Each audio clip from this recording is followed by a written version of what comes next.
Assalamualaikum warahmatullahi wabarakatuh. Hadirin segenap peserta seminar yang berbahagia.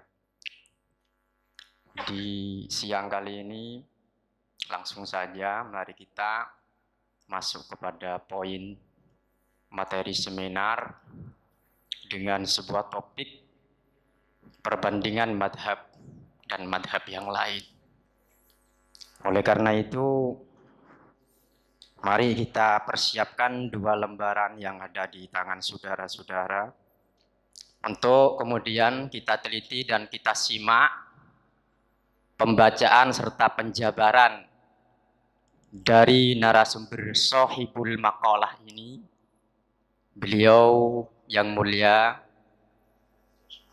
Kiai Haji Asmawi dari Tegal, Jawa Tengah. Kepada beliau dihaturkan. Dibaca aja ya. Dibaca ini. Dibaca.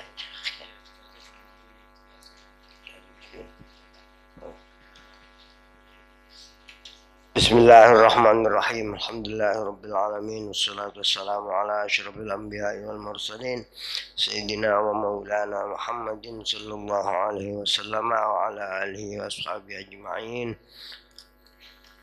Amma ba'du. Bismillahirrahmanirrahim. Wa fil hadithi an Abi Umamah radhiyallahu anhu qala qala Rasulullah sallallahu alaihi wa alihi wasallam takunu fitnatun fi akhiriz zaman yusbihu rajulu fiha mu'minan wa yumsi kafiran illa man ajarahu Allah ta'ala bil ilmi. Wabil jumlati, ini diartikan ya, maaf cara santri begitu aja ya.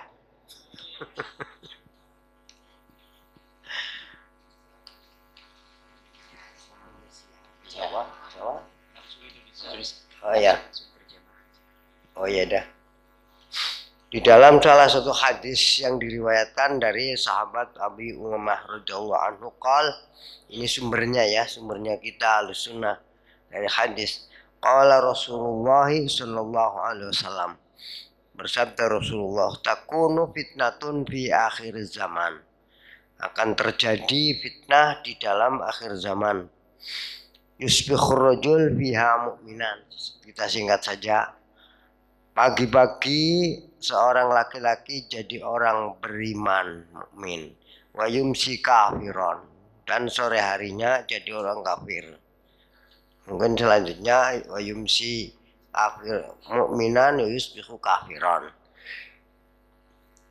Illa man ajarahullahu, kecuali orang-orang yang Allah tak bil ilmi abi ilmin nafi atau bil ilmi tauhid. Ini sudah tahu al yang masuk pada lafal al ilmu itu al ta'rif ya.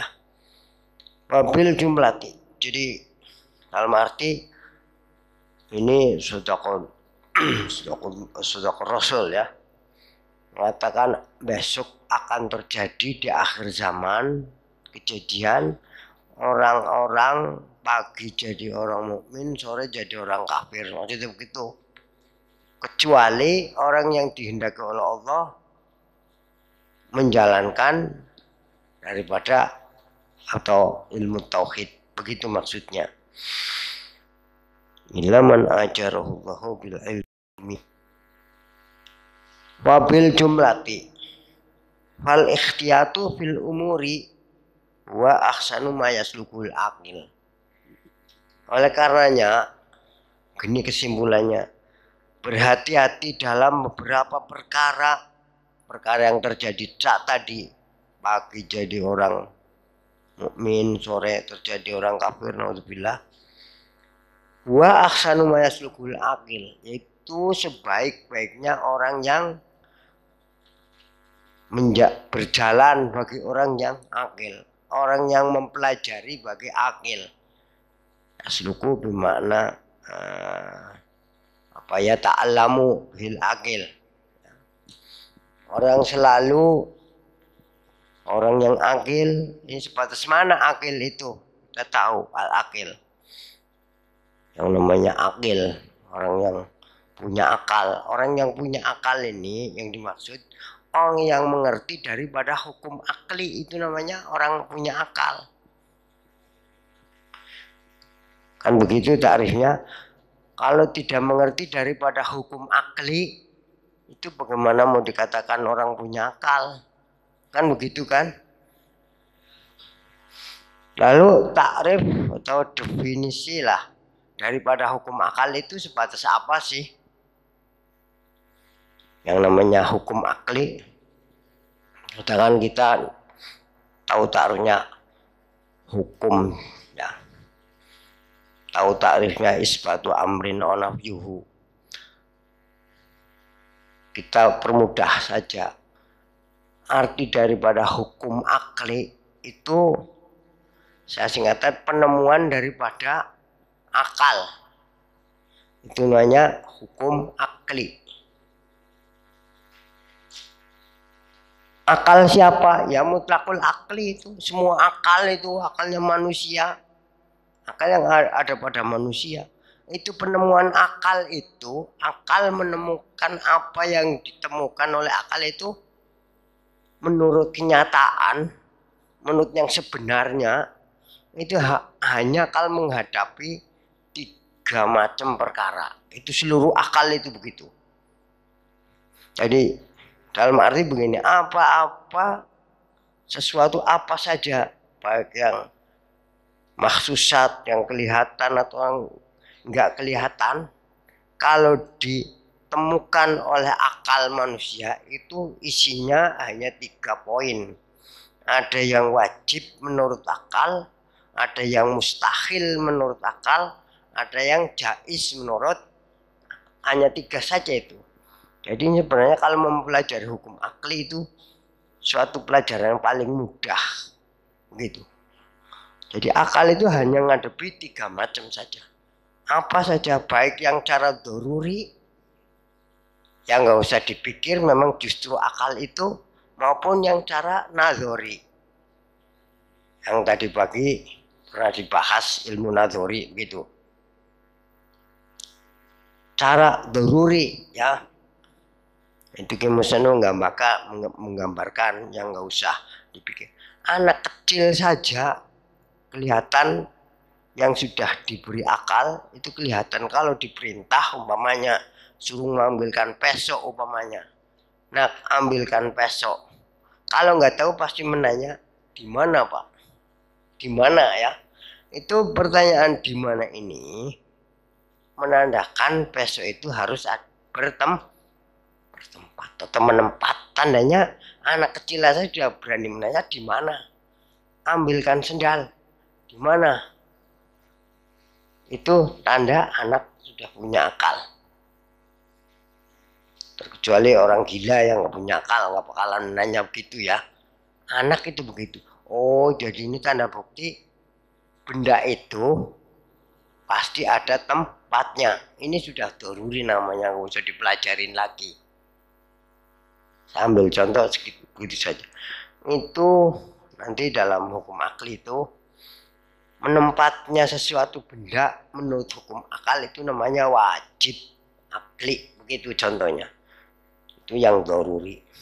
Atau sebaliknya, umpama disuruh, nak ambilkan sendal. Kemudian si anak tanya, di mana Pak sendal? Sendalnya di mana umpamanya? Itu kan bukti sandal harus menempatkan wajib.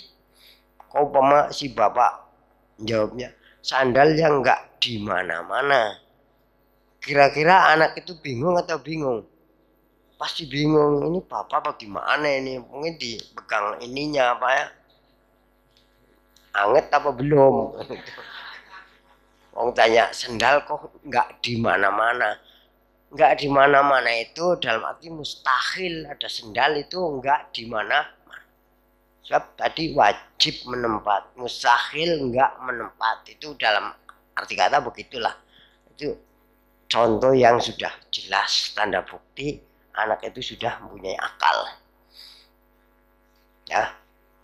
Jadi ini takrif terbatas dari daripada hukum akal, penemuan akal itu hanya akan menghadapi 3 macam. Seluruh akal ini mutlak ini. Biar tahu nanti antara yang benar dan yang salah ini nanti. Ukurannya ini tuh. Ini benar salah yang mutlak maksudnya. Seluruh akal itu begitu. Jadi kita ingat, kita harus kembali, ini masalah yang dibahas dalam istilahnya seminar, ini namanya seminar ya. Seminar namanya. Halakoh gitulah, kalau bisa diganti lah, jangan seminar lah. Pakai bahasanya NU saja, saya minta tolong lah. Saya kira usul sedikit diterima syukur, nggak diterima ya terserah, disitulah. Lebih gaul katanya beliau ya, khair dah.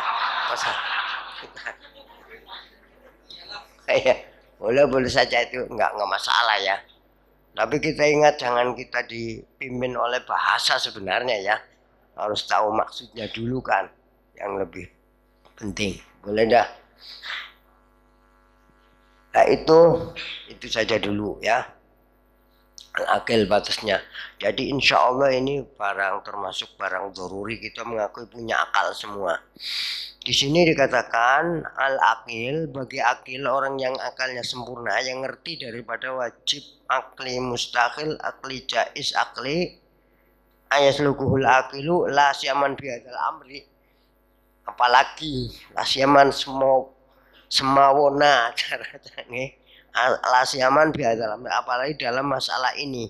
Masalahnya ikhtiyat, berhati-hati dalam masalah hadis yang tadi mengatakan yusbihur rajul biha mu'minan wa yumsi kafiran alladhi huwa rasul mal, yang mana perkara itu menjadi rasul mal. Rosmal ngerti modalnya segala apa itu harta benda. Jadi ini menunjukkan harta benda kita ya, yang mukmin itu kalau tidak punya rusmal tauhid itu begitu, wah ini bahaya sudah. Alladzi huwa rasul mal wa alaihi yambani kullu khairin. Dengan rusmal yang begitu, ngerti daripada hukum akli, akan terbangun seluruh kebaikan. Jadi sebagaimana yang dikatakan oleh Habib tadi sebagai pondasi, akan bisa dibangun semua kebaikan apa saja, bisa terbangun kebaikan dalam masalah istilah ubudiyah umpamanya ya, segala itu akan terbangun gara-gara didasari pengertian daripada hukum akli tadi, maksudnya begitu. Dalam arti kalau tidak didasari begitu, tidak ada kita bisa membangun kebaikan. Ibarat dikatakan sholat, puasa, zakat, haji dan lain sebagainya, sedekah, bangunan, apa segala yang dianggap itu kebaikan, kalau tidak didasari pengertian itu tadi, nggak bakalan tergolong membangun yang baik-baik. Gitu. Kalau membangun yang baik ya nggak tergolong bangunnya, nggak ada artinya jadinya. Nggak bisa dikatakan kita ibadah, nggak kita bisa dikatakan nggak akhlakul karimah dan sebagainya kalau tidak didasari dengan pengertian apa itu hukum akli tadi. Tidak tahu mana yang benar mana yang salah, kan begitu. Fakaifa yardhu himmatin. Ini itu dititik dulu itu. Ini padahal ada di dalam kitab apa itu Dasuki, ada ini ya. Tidak ada kita bisa membangun kebaikan. Ibarat dikatakan sholat, puasa, zakat, haji dan lain sebagainya, sedekah, bangunan, apa segala yang dianggap itu kebaikan, kalau tidak didasari pengertian itu tadi, nggak bakalan tergolong membangun yang baik-baik. Gitu. Kalau membangun yang baik ya nggak tergolong bangunnya, nggak ada artinya jadinya. Kita ibadah, kita dikatakan nggak akhlakul karimah dan sebagainya kalau tidak didasari dengan pengertian akli tadi, tapi tidak tahu mana yang benar mana yang salah, kan begitu. Fakaifa yardhu himmatin. Ini itu dititik dulu itu. Ini padahal ada di dalam kitab apa itu Dasuki, ada ini ya. Di situ yang bani kullu khairin ya. Fakaifa yardhu himmatin. Kaifa itu dalam santrinya itu istifham ingkari bimakna nafi ya. Artinya enggak bakalan ridho lah. Enggak bakalan ridho orang yang punya cita-cita yang tinggi. Cita-cita yang tinggi ada lain kepengen selamat di dunia dunia akhirah kata ya. Orang yang cita-citanya tinggi, orang yang akil nggak bakalan ridho ayar takiwa minhu ma yukaddiru masyrabahu minat taqlidil mukhtalaf, akan menyusun daripada ilmu-ilmu yang ibarat bagikan minuman itu minuman yang sangat kotor dalam arti butek itu keruh ya, minuman yang keruh ya, minuman yang orang-orang yang cita-citanya tinggi kata beliau itu nggak bakal ridho akan mencari ya atau menusun-nusun ayar takba minhum ma yukaddiru masyrubahu. Ma yukaddiru ini kinayah, rupanya apa ma yukaddir minat taqlidil mukhtalaf, daripada ilmu taklid atau iman taklid yang dipersengketaan oleh para ulama. Para ulama itu memperbincangkan, mempersengketakan masalah taklid. Ada sebagian ulama yang menghukumi bahwa taklid itu ya hukumnya iman taklid itu sah, hanya maksiat kalau meninggalkan nazar. Ada yang menghukumi lagi taklid itu tidak sah. Ada yang menghukumi taklid itu sama sekali tidak beriman. Macam-macam kalau kita nanti dikaji sendiri itu dalam masalah ikhtilafnya para ulama dalam memperbincangkan masalah iman taklid. Pertanyaan itu baik semua sebenarnya, nggak ada salahnya. Memang dikatakan dasar dulu al ilmu mahzunun wa babuhu as-su'al. Ilmu itu bagikan masih dalam kurungan ya.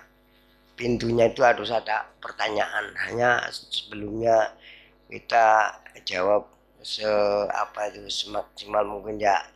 Barangkali kita bisa menjawab insya Allah ya. Kita amati begini dulu ya. Kita pasti mengaku nggak bakalan cukup atau sempurna atau selesai dalam masalah ini ya. Sebab ini panjang sekali.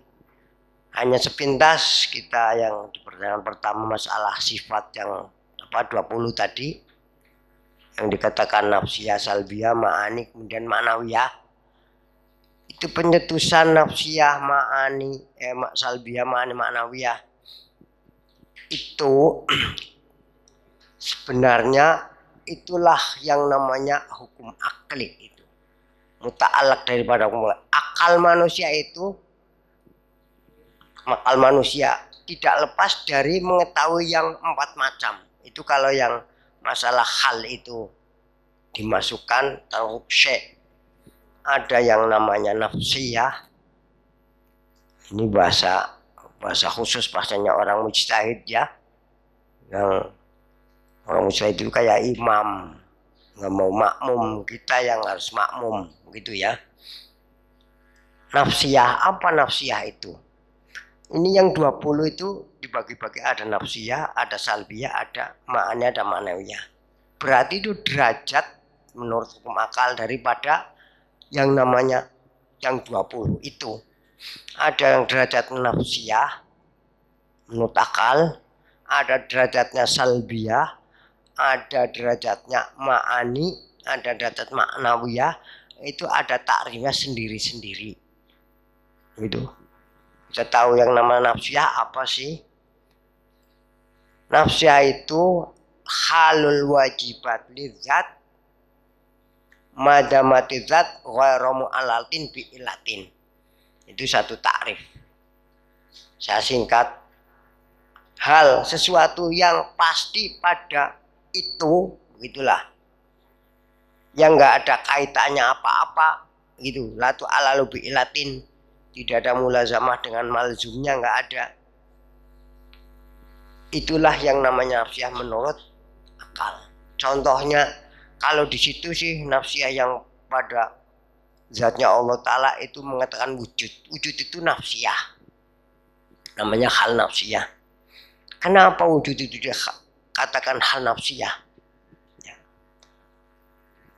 Wujud itu yang mau disipatin. Kita tidak bakal mengetahui sesuatu begitu. Apalagi nyipatin sesuatu kalau tidak tahu nafsiyahnya sesuatu itu.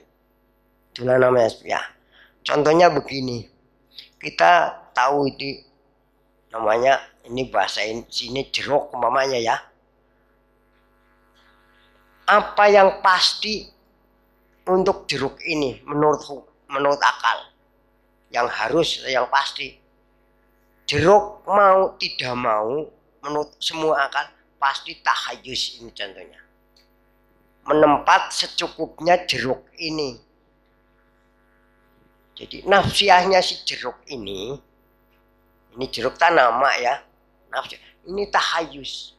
Sesuatu yang pasti pada jeruk ini. Mustahil jeruk ini menempat kepada barang yang lain. Ini namanya nafsiyah. Tidak membutuhkan kepada yang lain. Jeruk ini ya jeruk ini. Saya bilang begitu kira-kira bisa dipahamin gak ya? Aduh. Ini takrif daripada nafsiyah. Hal wajibat, hal yang pasti pada ini apa? Menempat. Coba saya ambilkan jeruk umpamanya, sampean pasti di mana? Sebab kemudian bahwa jeruk itu pasti ada tempatnya, pasti. Nafsiyahnya jeruk sesuatu yang dianggap ada, itu yang pasti pada yang ada itu apa? Itulah nafsiyah. Hanya kalau nafsiyah yang pada Allah Ta'ala itu satu saja, wujud, hal wajibat lidzat. Kemudian ini jawabannya salbiyah. Sampai kita mbak mukhalafah yang binafsi wahdanya dikatakan salbiyah. Ianya itu ya nisbat ya. Salbiyah itu nisbatan dari salbun, kan begitu kan? Salbun bermakna nafyun. Bermakna nafyun, adamun, boleh dah.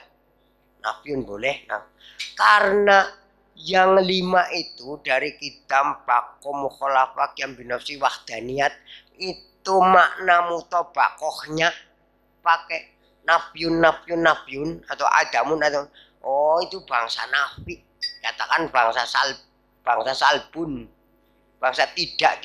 Sebab itu lafal kitab bako mukhalafah yang binafsi di Quran nggak ada, dalam hadis juga nggak ada kan, dalam Asmaul Husna nggak ada.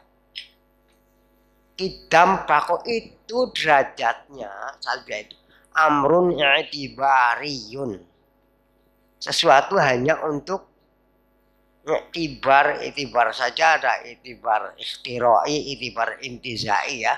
Itibar itu gambaran saja, gambaran dari adamul awaliyah, adamul akhiriyah, adamul mumasalah, adamul iftikor, adamul ta'adud. Adamul awaliyah ditetuskan pakai kidam saja. Jadi enggak ada bentuknya sifat, hanya iktibar saja. Ibaratkan dari adamu awaliyatil wujud. Mencetuskan kata-kata kidam. Kemudian adamu pakai adam lagi, adamu akhiriyatil wujud. mencetuskan bako. Itu cetusan-cetusan saja. Pencetusan dari adamul mumasalah, tidak persamaan, dicetuskan mukhalafatul hawadisi.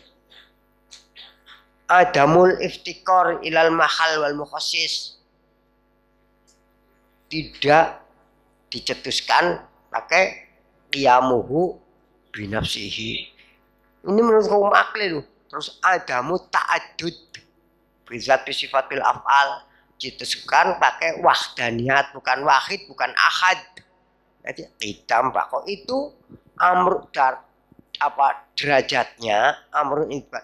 Jadi yang semua yang katanya sifat 20 itu bukan sifat semua, ada derajatnya sendiri-sendiri. Ada yang derajat nafsiyah, ada derajatnya salbiyah, amrun itibar, ada derajatnya pakai ma'ani. Ma'ani itu sifatun maujudatun fi nafsiha qaimatun bizat, kan begitu takrifnya. Sifat yang terjadi bebas, qaimatun fi nafsihi itu bebas di itu boleh itu namanya maujudun fi nafsihi, itu maujud dengan sendirinya. Takrifnya begitu. Biasanya kalau bikin takrif kemudian belum diberi contoh itu biasanya nyatanya nggak nyandak-nyandak begitu ya akal.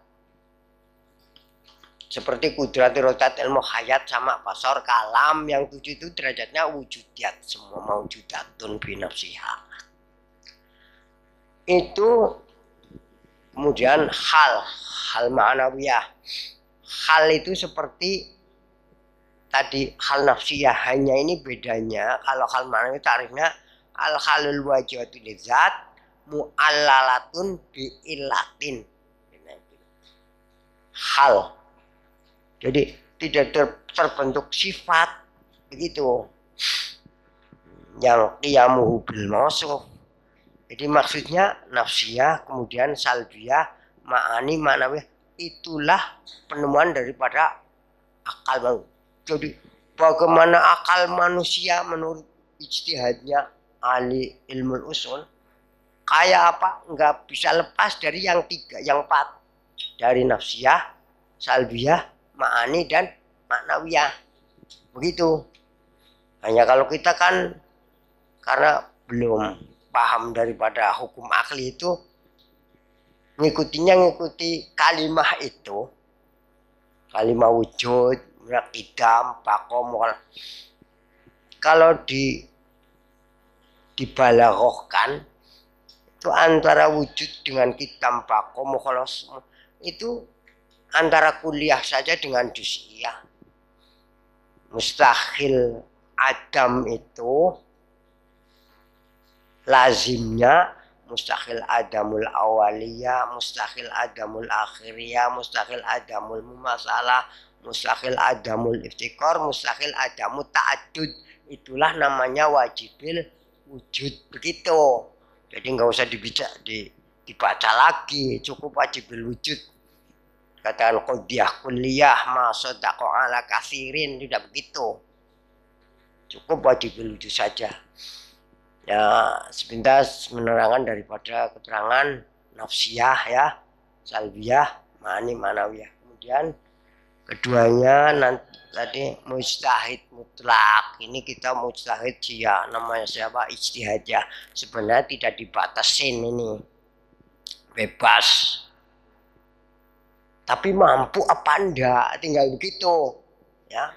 Ini dikatakan mujtahid mutlak karena beliau itu sanggup menghadapi ijtihadnya beberapa orang punya akal sedunia, bukan ini saja. Sehingga bisa dikatakan mujtahid di waktu berhadapannya Imam Abul Hasan al-Asy'ari dengan Ali al-Jabai, dedengkotnya Mu'tazilah, itu tumbang semua, nggak ada yang bisa. Jadi kita boleh berpikir secara bebas, tapi iya tidak orang itu. Jadi ini berlainan dengan mujtahid mutlaknya hukum syar'i.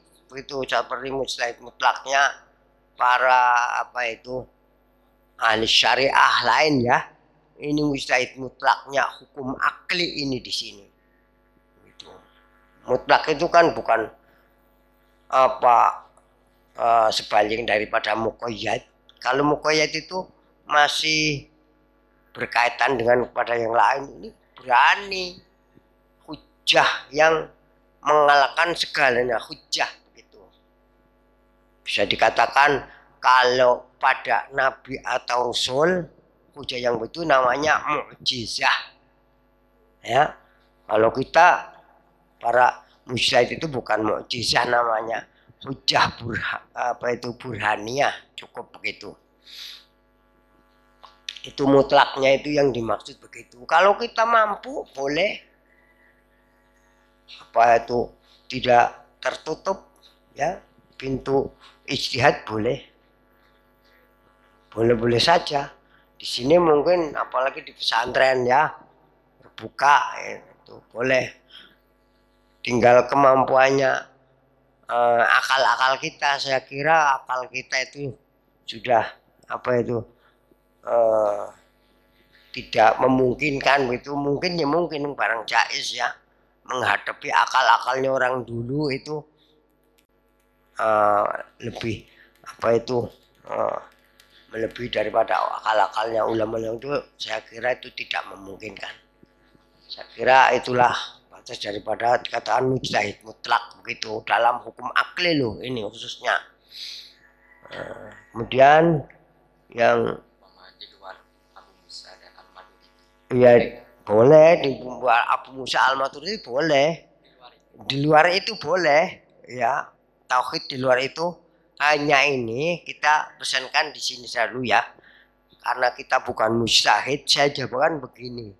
Di kitabnya Imam Al-Habib Abi Abdullah Muhammad bin Yusuf As-Sanusi Al-Hasani radhiyallahu anhu itu di pinggirnya itu ada keterangan begini, seorang ya, meninggal dunia gitu, itu ditanya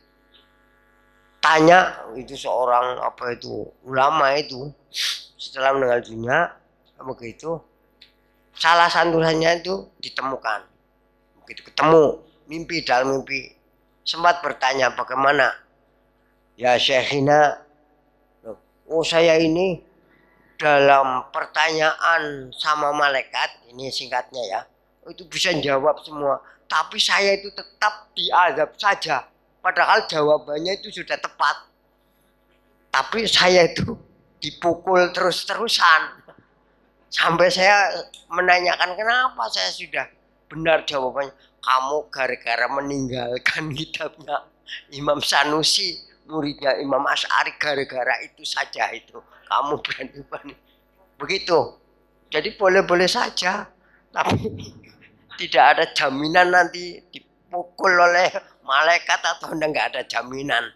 Yang kali ini gara-gara itu saja dibuntung, nggak ada penanggung jawab begitu. Kita tidak membatasi Imam Syekh Maturidi, orang akal ya, akal manusia. Begitu aja. Kemudian kita sebentar ya, Allah Akbar, Allah Akbar. Rahman Rahim. Kemudian selanjutnya ya, ini lam yaftatinu bisya'in min aqwan. Orang ahli sunnah itu nggak bakalan kena sesat begitu, namanya kena cobaan sesat saat itu, ajaran dan sesat itu sama sekali nggak bakalan. Karena apa? Berdasarkan benar yang mutlak itu. Benar itu ada benar yang mutlak, benar yang muqayyad kan. Benar yang mutlak itu benar yang didasari dengan dalil ya, dalil akli begitu, namanya benar yang mutlak. Umpamanya begini contohnya, kenapa Anda mengatakan bahwa api itu bisa memanaskan, umpamanya ya dasarnya itu buktinya kalau disentuh panas, itu kan kalau disentuh ya berarti pakai perasaannya sendiri yang nyentuh. Orang yang nyentuh macam mengatakan panas. Kan nggak tepat begitu, bukti-bukti yang begitu membuktikan sendiri-sendiri. Nggak bisa untuk ukuran itu. Ya ente yang nyentuh. Kalau kita yang nggak nyentuh, masa kita suruh mengatakan panas? Nggak bisa. Tapi kalau menurut hukum akli, kebuktian bagaimana api bisa memanaskan, wong ada dengan sendirinya, saya nggak bisa. Nah ini semua itu insaf kan? Api itu kan barang baru. Adanya atau wujudnya harus diadakan, diwujudkan. Nggak bisa ada dengan sendirinya. Kan begitu menurut hukum akli. Sekarang ada dengan sendiri saja nggak bisa. Kok mau mengadakan? Bisa terima nggak akalnya? Jadi mustahil ada geni itu. Nah, kalau menurut hukum adat, bukti-bukti cara adat, maka kita harus paham daripada perbedaan hukum akli, adi dan syar'i itu jangan dicampur aduk. Nanti jawabannya atau apa itu campur aduk nggak karuan. Kita berbicara khusus hukum akli untuk menjangkau pengertian daripada benar yang mutlak. Kan begitu kan? Ngerti daripada hukum akli dulu. Jangan dicampur pakai hukum adi, pakai khisiat, maksusat, jangan. Khusus. Jadi itu kalau berdasarkan kebenaran mutlak itu pasti akan selamat. Lam yaftatin bisain melakukan kejadian apa saja ini tidak akan merusak daripada iman kita. Kita sudah tahu memang sesuatu yang baru itu pasti ada yang membuat, Allah Ta'ala yang membuat, memang begitu. Lalu tadi ditanyakan maksudnya apa? Kok menanyakan maksudnya? Allah Ta'ala itu bukan seperti kita kan ya. Fi'ilnya Allah itu tidak ghorod ya. Bilulali ghordin. Bil af'al, babil ahkam. Sudah mengerti begitu. Jadi ini begini aja nanti ya. Karena tidak bisa apa begini sekaligus kita memahamin. Ya kita pesankan nanti nggak bakalan selesai begini. Ini sekedar jawaban saja. Harus dipelajari. Mestinya begitu. Itu. Kemudian mukasyafah dan syahadah. Artinya apa mukasyafah? Mukasyafah ya. Mukasyafah yang sebenarnya yaitu mengetahui perkara yang hak itu. Kalau tidak lewat pengertian itu benar yang mutlak itu. Mukasyafah yang tidak melalui benar yang mutlak itu mukasyafah bohongan, maksudnya begitu. Orang Ahlus Sunnah itu kasyafnya itu bukan kasyafah yang bohongan. Kasyafah dari pengertian yang sebenarnya. Begitu. Wa al-mukasyafu biri hadza la yaltaqu ilal muwaffaqun. Dikatakan oleh beliau, mukasyaf selain itu orang-orang mendapat pertolongan dari Allah Ta'ala nggak bakalan apa itu iri, ngelirik, nggak, itu terserah itu. Kasyaf atau ngaku atau nggak, terserah. Jadi ini mukasyafah yang apa itu timbul dari benar yang mutlak, begitu. Benar mutlak tadi ditahukan suatu hujjah yang diterima, diinsafi seluruh pihak, itu namanya apa hujjah yang apa mutlak itu begitu. Kemudian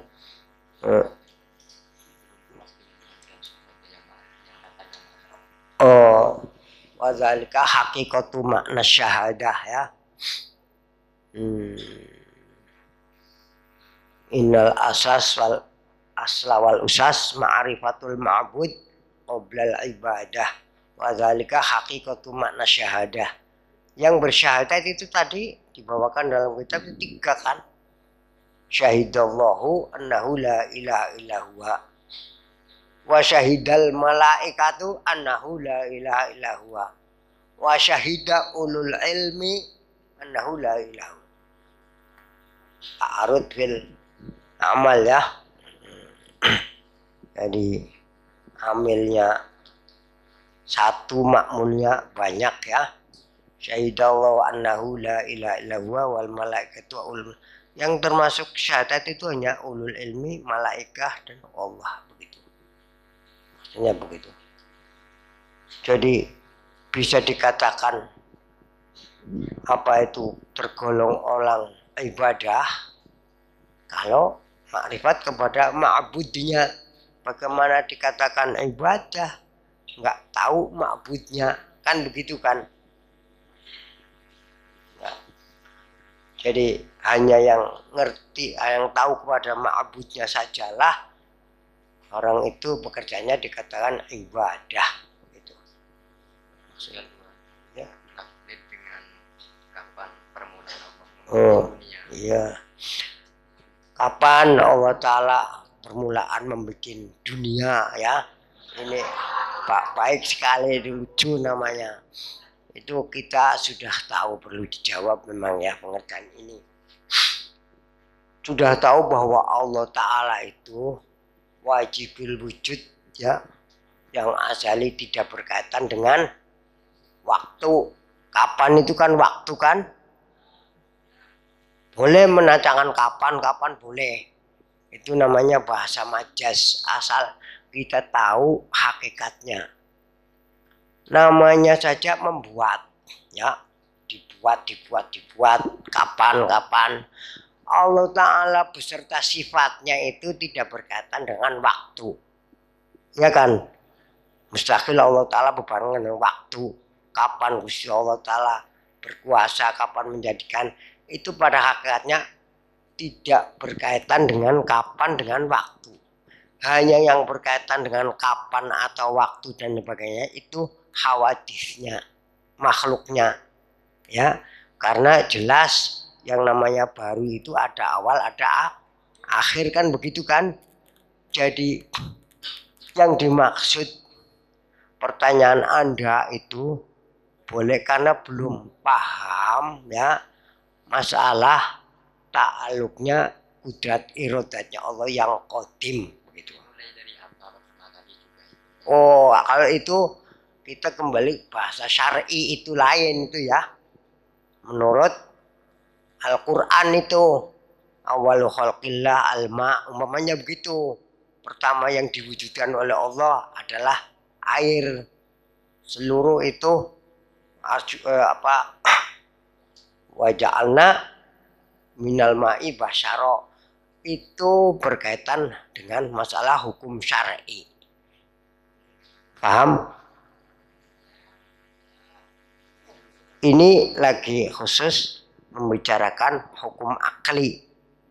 Ya, ya boleh kita menjawab apa pertanyaan cerita hukum syar'i, tapi kita harus didasari pengertian daripada hukum akli lebih dulu begitu. Sebab tidak bakalan kita bisa menerima ya hukum syar'i tanpa kita mengerti daripada hukum akli begitu.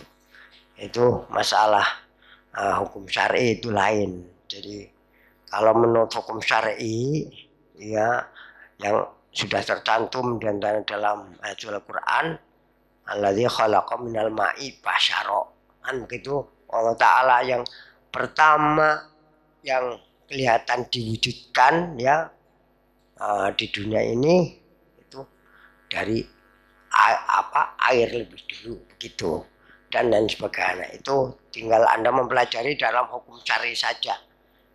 Taklid yang sebetulnya taklid as-sofi. Taklid itu ada taklid rodi atau taklid sahih.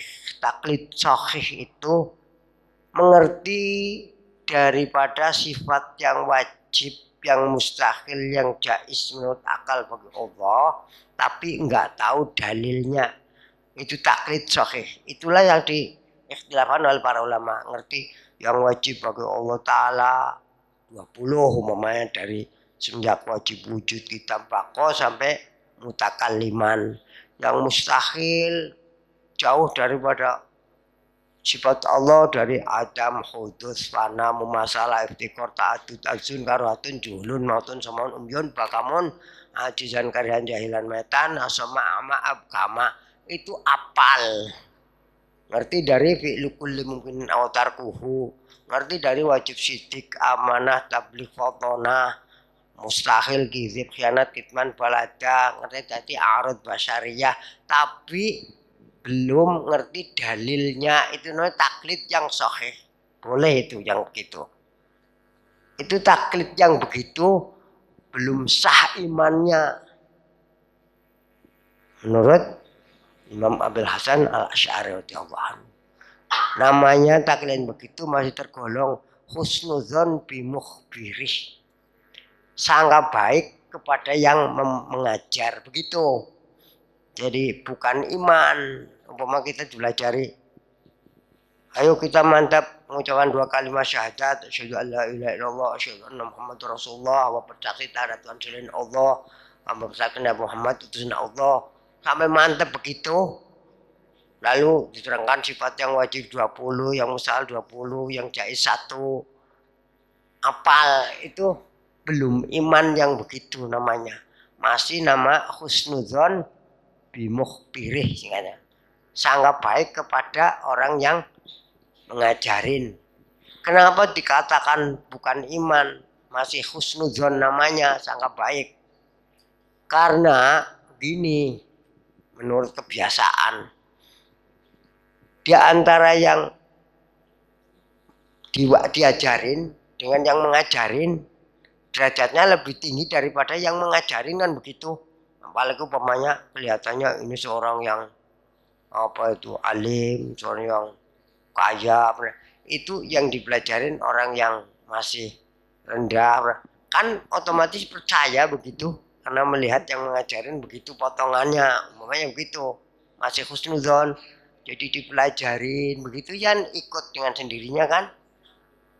Apalagi ini kayaknya kaya raya, lalu alim dan itu ngikutin saja kan. Coba dibalik, yang diajarin dengan yang ngajarin ya derajatnya tinggi yang diajarin, nggak bakalan percaya kan begitu kan. Jadi masih husnudzon namanya, belum iman. Maka ini namanya taklid yang sebenarnya itu begitu. Nah, taklid yang begini masih di persengketaan, diikhtilafkan oleh para ulama. Jadi untuk meninggal supaya kita jangan sampai jadi orang taklid begitu, kita berusaha masing-masing. Paling minim menurut ketentuan para ulama itu ngerti daripada dalil jumalik, begitu aja. Ya, pertanyaan pertama itu masalah apa itu bila nazorin, umpamanya ya. Ini tadi berbicara sah atau tidak ya. Sah itu, saya kira bahasa sah itu menurut cara zahir ya. Kalau qabul itu lain, sah dengan diterima itu lain. Qabul itu artinya diakui lah, diakui kebenarannya. Kalau secara zahir itu pas, itu ya sudah sah namanya, pas menurut aturan ya. Begitu. Jadi berbicara tentang masalah ini ada yang mengharapkan ingin selamat, ini itu lain. Sebab kita tahu tingkat atau derajat daripada manusia muslim khususnya. Tadi dikatakan ada yang masih ada yang mungkin yang khos, ada khawasil khos, mesti kan sendiri-sendiri. Keseluruhannya baik yang khos, khawasil khos itu kan kembali ya masalahnya satu. Dalam masalah ubudiyah hanya dipauskan imtisalul awamir wajtinabun nawahi, kan hanya begitu kan. Imtisalul awamirnya orang awam seperti kita ya ibadahnya mesti lain dengan imtisalul awamirnya orang yang khos. Begitu mungkin orang yang khos ya dalam imtisal amar wa ijtinabun nawahi dengan khawasil khosya kan lain, berlainan. Ya. Ini berbicara masalah yang apa itu? Apa itu tadi? Berbicara masalah hukum ya, hukum daripada masalah iman atau ma'rifat billah. Ini kita hukum menurut hukum syar'i gitu. Ma'rifat kepada Allah Ta'ala itu cara aturannya harus begitulah ya, harus berpikir dengan mengerti hukum akli. Adapun orang tanpa berpikir tanpa mengerti hukum akli, jadi orang makrifat itu kan sah-sah saja, boleh-boleh saja. Tapi yang semacam itu kira-kira bisa ditiru atau enggak kira-kira? Apa kita dalam berusaha untuk mengenal makrifat kepada Allah dan Rasulnya cukup dengan menunggu tanpa berpikir? Kira-kira begitu? Mengikuti kepada yang orang dihasilkan, orang yang disukseskan oleh Allah Ta'ala umpamanya. Kan ada orang yang tanpa nazar, tanpa berpikir lah, lalu diberikan diberi keistimewaan oleh Allah Ta'ala sendiri, itu dengan iradahnya Allah Ta'ala sendiri, itu kan sah-sah saja ya kan. Tapi kan nggak bisa untuk ikutan kita. Contohnya begini, contohnya ada anak lagi mau ujian, menghendaki supaya lulus. Di antaranya anak yang banyak, ada salah satu anak yang diluluskan tanpa ujian lagi. Kemudian diluluskan kan boleh-boleh saja. Tapi untuk kita yang ingin lulus umpamanya, apa mengikuti orang yang diluluskan, ente ingin lulus ikuti itu, apa nggak usah berpikir, nggak usah nazar, kan nggak bisa. Jadi dalam mengikuti, dalam mau mengertikan Allah dan Rasulnya menurut hukum syara, tetap harus melalui daripada imtisalul awamir, yaitu nazar begitu. Kalau ada yang diluluskan macam-macam, itu menurut kita sah saja, itu pengakuan ukuran pribadi sendiri gitu antaranya. Kemudian ungkapan Siti Jenar itu gimana? Efek. Kalau menurut paham saya masalah Siti Jenar itu kita kurang, itu terus terang saja tuh ya, mengadakan di sini ya. Siti Jenar itu gimana sih sebenarnya riwayatnya? Saya ingin jelas itu. Tolong diklarifikasi kembali, man hiya Siti Jenar atau man huwa Siti Jenar? Yang saya tahu itu cuma di dalam cerita film-film. Waktu Syekh Siti Jenar itu dipanggil oleh Wali Songo, yang memanggil itu adalah santrinya, itu bilang, Syekh Siti Jenar, kau dipanggil para wali, gitu. Dan Syekh Siti Jenar menjawab, Syekh Siti Jenar tidak ada, yang ada hanyalah Allah. Gitu. Iya. Begitu ceritanya. Iya, memang itu menurut hukum syar'i, orang yang mengatakan begitu itu hukumnya murtad menurut hukum syar'i. Nah, adapun orang yang murtad menurut daripada hukum syar'i, bagaimana sanksinya itu urusan hukum syar'i. Kalau keputusannya menurut hukum syar'i orang murtad sebelum kembali lagi cara syariatnya masuk Islam lagi, itu harus dibunuh. Memang hukumnya harus dibunuh. Enggak apa yang membunuh itu melaksanakan daripada perintah Rasul Sallallahu Alaihi Wasallam. Dan mungkin yang dibunuh itu umpamanya ya, memang betul-betul orang yang ma'rifat pada Allah yang sebenarnya, itu nggak salah itu yang dibunuh bagi dia orang yang beriman. Jadi benar dua-duanya. Pengakuan dia ngepasi dengan hakikatnya dia itu nggak apa-apa. Jadi yang dibunuh juga nggak apa-apa, yang membunuh menurut hukum syari juga nggak apa-apa. Hak syariat. Jannah itu begitu. Itu urusan harap itu kalau begitu. Izal taqal muslimani bisayfihima wal qatil wal maqtul binar, itu al harap. Ini iya, itu al qatil wal maqtul fil jannah. Itu seperti zaman sahabat ya. Majarobena sahabina sekutu. Sekian saja. Jadi kemudian selanjutnya Ibadah mengharap surga. oh, itu memang ibadahnya orang seperti kita orang awam ya. Iya, itu masih mengharap-harapkan begitu. Jadi ini ada tingkat meningkat ya, mimbab hasanatul abror sayyatul muqarrabin itu. Itu sah-sah saja ibadah yang begitu. Itu bukan lalu nggak sah itu. Memang itu juga ada dalilnya juga begitu. Kemudian Sifat-sifat Allah yang sulit dicerna disampaikan kepada masyarakat awam gimana?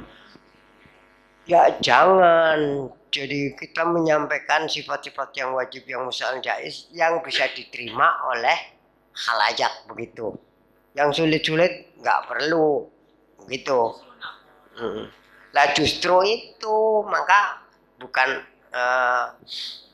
cukup begitu saja. Ini dalam penyampaian kan ya ila sabili rabbik bil hikmah wal mau'izatil hasanah wajadilhum billati ahsan. Ini sifatnya muallim kan bukan seperti sifatnya orang yang taklim gitu, harus tahu mengeterapkannya gitu. Nazar caranya juga dipelajarin begitu. Itu mestinya ada cara-caranya begitu. Sampai tingkat meningkat. Terima kasih.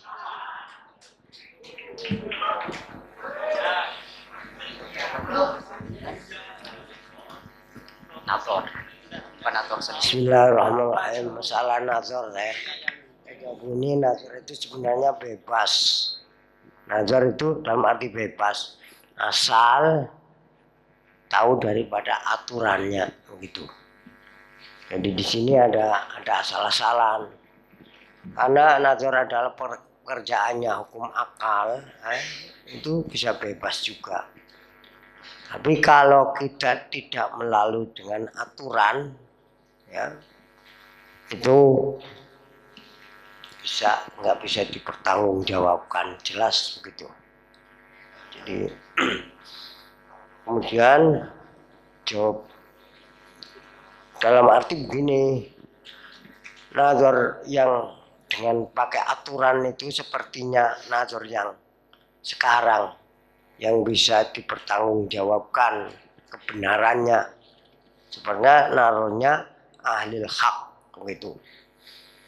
Dulu sebelum kita pada nazar, sebelum Rasulullah SAW menerima wahyu dan seterusnya, itu sudah ada banyak orang ahli nazar. Sudah. Tapi nyatanya setelah dicocokkan dengan di zaman sahabat, di zaman tabi'in dan selanjutnya itu ada yang cocok, ada yang enggak, kan begitu kan. Kemudian jawaban keduanya kalam qadim. Kalam yang dimaksud kalam qadim itu kalam yang sifat kalam menghadap pada zatnya Allah Subhanahu wa taala, dikatakan kalamul qadim begitu. Kemudian kalam apa tadi yang munazzal, kalam yang diturunkan kepada junjungan kita Rasulullah SAW lewat malaikat Jibril, itu yang pakai berupa huruf dan berupa suara ya, ada hurufnya, alif lam mim zalikal kitabul la raiba fihi dan seterusnya, alamul munazzal. Itu isi dilalah adanya kalam qadim yang wajib bagi Allah Subhanahu wa taala. Yang dua-duanya lalu diistilahkan disebutkan Al-Qur'an. Jadi berbeda antara kalamul qadim dan kalamul munazzal gitu ya. Nah, betul. Kemudian jelas kalau kalamul qadim itu yang bila harfin wala sautin, kan begitu kan? Kenapa sih kalam qadim itu bila harfin bila sautin? Justru dengan huruf dan suara yang begitu nggak bisa dikatakan qadim begitu. Ada hurufnya, ada suaranya, bagaimana dikatakan qadim? Berarti ada awal, ada akhir. Dan kalau ada awal, ada akhir, itu jelas tidak bisa menunjukkan apa yang haknya harus ditunjukkan. Maka kalam yang biharfin wasotin itu sebenarnya dikatakan bakam itu. Bahasa kitanya bisu. Bisu itu apa sih bisu? Bisu itu tidak sanggup menunjukkan yang semestinya harus ditunjukkan, itu namanya bisu, nggak mampu. Coba kita menunjukkan sesuatu yang kita ketahui dengan pakai kalimat suara atau dengan pakai huruf, sanggup atau enggak? Nggak bakalan sanggup. Justru kesanggupan itu namanya bisu gitu. Apalagi contohnya yang diketahui oleh hati kita masing-masing yang jelas, hati itu sebenarnya kalam pada hawadis yang asli itu, yaitu kalamnya hati kan begitu kan, innal kalam la fil fuadi kan begitu, innal kalama la fil fuadi wa inna ma ju'ilal lisana lal fuadi, dalilan kan hanya begitu. Itu kalam yang asli itu ya, kalam nafsinya hawadis itu saja kalam nafsinya hawadis ya, yang nggak ada hurufnya, nggak ada suaranya. Masing-masing manusia yang hidup itu pada berbicara itu nggak sanggup menunjukkan ya, apa mengarahkan atau menunjukkan yang diketahui. Jangankan itu, yang diketahui oleh mata kita saja, kita tahu apa ini yang diperlihatkan pada kita. Coba katakan pakai lisan, sanggup nggak? Nggak sanggup. Jelas tahu ada meja, ada bangku, ada gelas, ada ini. Saya suruh mengatakan semua ini apa, ya nggak mampu. Justru nggak mampunya itu karena harus pakai suara, iya kan? Nah, tidak kemampuan itulah yang namanya bisu. Gara-gara harus pakai suara, gara-gara harus pakai tulisan, itu gara-gara itu nggak mampu, namanya itu bisu. Kalau kalamnya Allah Ta'ala itu dengan huruf, dengan suara, bagaimana ilmunya Allah Ta'ala nanti terbatas jadinya. Nggak bisa mengetahui, nggak bisa mengetahukan apa-apa kan begitu kan. Jadi kita tahu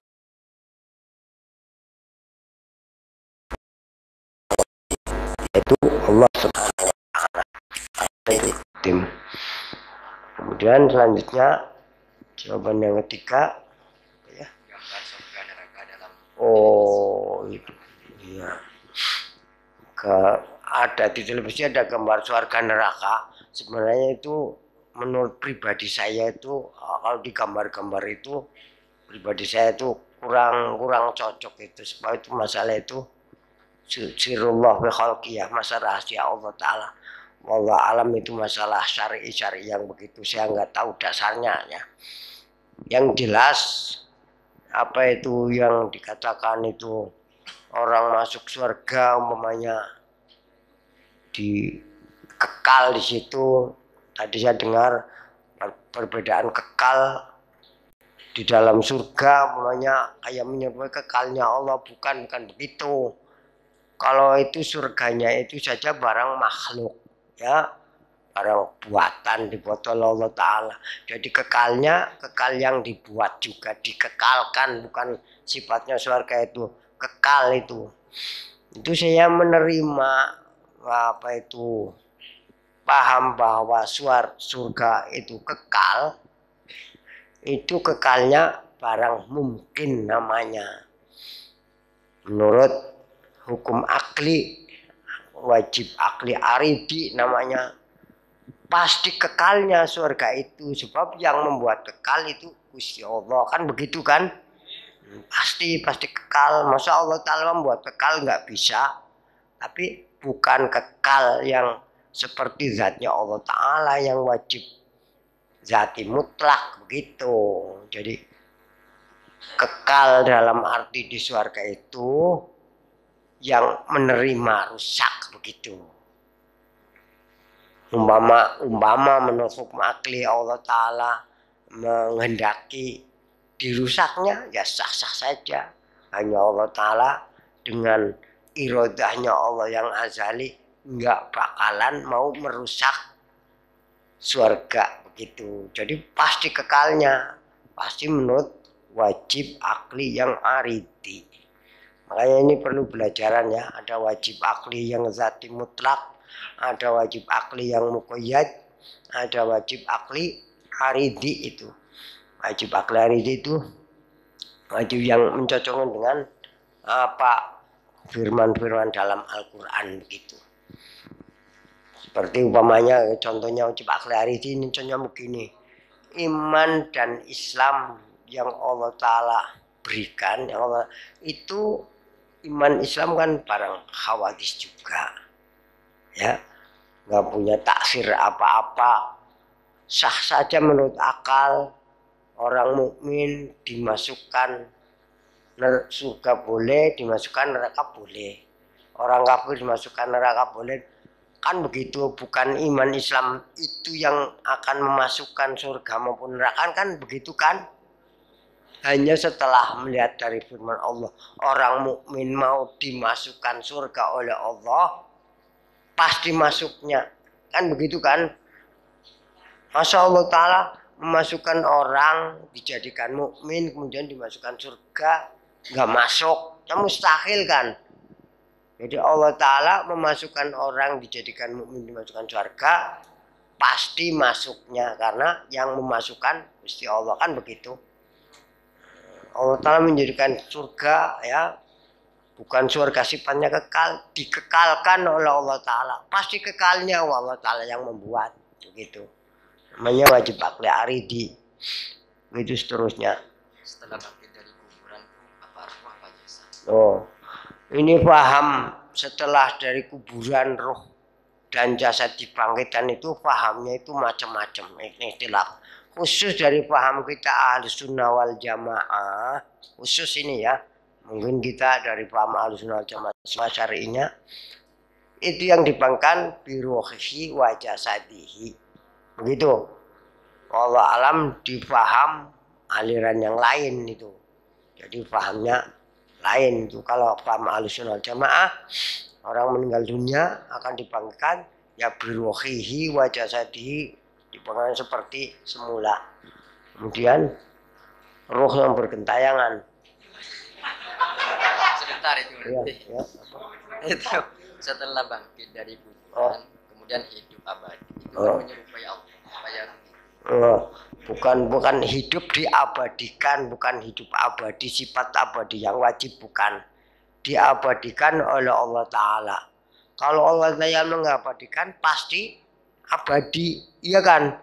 Masa Allah Ta'ala menjadikan abadi lalu yang dijadikan nggak abadi, kan mustahil kan? Ininya pasti atau wajib abadinya itu wajib akli aridi namanya. Dan Bergentayangan. kalau roh kita paham ahli sunnah wal jamaah kan sudah paham bahwa ada pertanyaan di akhirat, di barzah, kemudian ada nikmat kubur dan siksa kubur, kan paham begitu. Kalau sudah mendapat nikmat, kiranya mau apa gentayangan ke dunia? Mau apa kira-kira? Apalagi kalau lagi disiksa umpamanya naudzubillah, apa kaur umpamanya taur di dunia mau apa mau lagi ngalamin siksaan. Saya kira itu nggak bisa diterima, ada roh gentayangan macam-macam menurut paham kita. Rekreasi. Ada lagi ya. Surga itu yang Iya. waktu Isra apa surga nanti yang disiapkan sekaligus. Iya. Bersama Iya. tempatnya yang lain di mana? Iya. Satu sisi. Ini kita kembalikan masalah pertanyaan hukum syar'i itu, pentafsiran itu sebenarnya banyak, luas sekali. Itu daripada ikhtilafnya para ulama ya mentafsirkan, beberapa mufassir, ahli tafsir dalam masalah jannah ya, surga, neraka di waktu Isra Mi'rajnya junjungan Nabi sallallahu alaihi wasallam diberitahukan. Mungkin juga surga itulah yang begitu yang sudah dicontohkan oleh junjungan Nabi sallallahu alaihi wasallam, yang sudah di apa itu istilahan jannatin arduhas samawati wal ardu uiddat lil muttaqin. Kemudian yang dipertanyakan apa itu tadi, ada siratal mustaqim itu lain tempat, mestinya itu surga neraka sirat begitu. Jadi sendiri-sendiri masalahnya. Kalau sirat itu pengguna begitu apa sirat menurut itu saya ingat dalam surah Mutaffik ya, jasrun mamdudun alamat li jahannam umpamanya ya, yang dipasang di mana di atas jahanam. Ahadu minas sefi wa adaku ahad minas syarati wa ahad minas itu adaku minas syari wa ahadu minas sefi, lebih kecil daripada apa rambut mah. Nah itu membangun jembatan yang begitu lalu dipertanyakan begitu, ini gimana? Jembatan layang saja itu.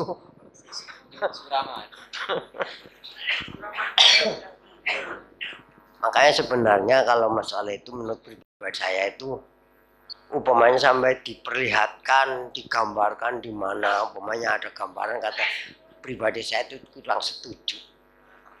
Seperti hanya bahwa siksa-siksaan Allah di barzakh umpamanya ada dicontohkan itu, saya kira malah tidak akan memperluas apa itu dakwah kita ya, mempelajari dalam urusan agama.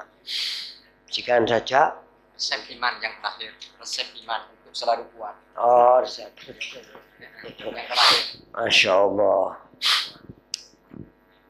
Masya Allah, iman yang kuat itu menurut yang sudah saya sampaikan, illa man ajarahullahu bil ilmi. Orang yang selalu istilah guler-guler pengertian ilmu tauhid itu jadi sebabnya imannya kuat. Tapi itu ada istisna sih. Sayati ala ummati zamanun yusukhrujul mu'minan yusukabun illa itu man ajarum, orang yang diperjalanan oleh Allah Ta'ala cinta kepada itu dengan iman apa itu ajaruhu bil ilmi ilmi tauhid, itu jelas mendapat kenikmatan di dunia yang nggak ada bandingannya ya. Di dunia kita tahu nggak ada nikmat kecuali nikmat iman dan Islam. Tidak ada ketenangan di dunia kan begitu menurut ajaran Al-Quran kecuali orang yang beriman saja. Memang dunia bukan tempatnya kesenangan, bukan tempatnya apa istirahat ya, gitu.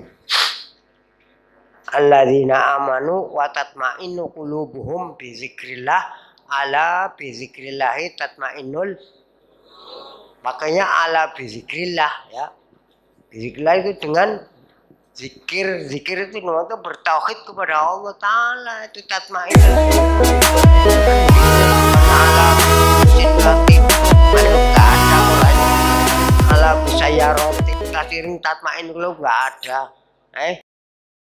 Adanya ala bizikrillah tatmainul qulub. Allahumma ja'alna minaz zakirin Allah.